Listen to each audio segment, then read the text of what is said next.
எல்லோருக்கும் வணக்கம். போன வீடியோவில் பார்த்தீங்கன்னா லூப்ஸ் அப்படிங்கிறத பார்த்துட்டு வந்தோம். ஸோ ஃபஸ்ட்டு ஃபார் லூப்னா என்னன்னு சொல்லி பார்த்தோம். செகண்ட் ஒயில் லூப் அப்படின்னா என்னன்னு சொல்லி பார்த்தோம். இந்த வீடியோவில் பார்த்தீங்கன்னா நம்ம டூ ஒயில் லூப் அப்படின்னா என்னன்னு சொல்லி தான் பார்க்க போகிறோம். ஓகேங்களா? ஸோ போன வீடியோவில் பார்த்தீங்கன்னா நான் ஒயில் லூப் வச்சு ஒரு 100 to 100 வரைக்கும் பிரிண்ட் பண்ணி காமிச்சேன். ஸோ இந்த வீடியோவில் வந்து டூ ஒயில்னா என்ன அப்படின்னு சொல்லி காட்ட போகிறேன். ஸோ டூ ஒயிலும் அதே மாதிரி தான், ஒயில் மாதிரி தான் இருக்கும்.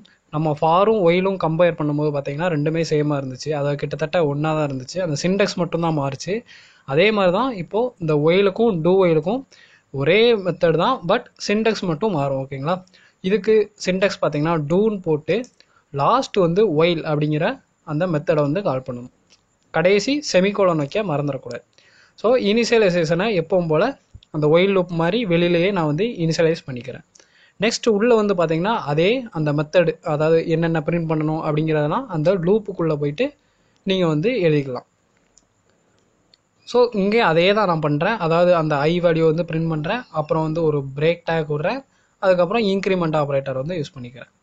ஸோ இனிஷியலைசேஷன், அதுக்கப்புறம் பார்த்தீங்கன்னா கண்டிஷன் வந்து இதே கண்டிஷனை தூக்கி நான் இந்த ஒயிலுக்குள்ளே வந்து போட்டுக்கிறேன்.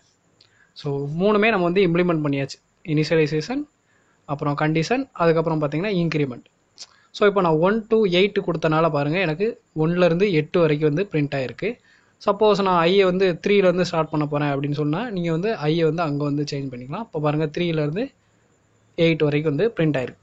ஸோ இந்த மாதிரி தான் லூப் வந்து வேலை செய்யும். அதாவது எங்கேருந்து எது வர அப்படிங்கிற மாதிரி தான். அது எப்போது ஃபால்ட் ஆகுதோ அப்போ வந்து அந்த லூப்பை விட்டு வெளியே வரும். ஸோ 3 லூப்பும் கொஞ்சம் நல்லா தெரிஞ்சு வச்சுருக்கோங்க. ஏன்னா முக்கால்வாசி கான்செப்டில் லூப் தான் நிறையா வந்து இருக்கும்.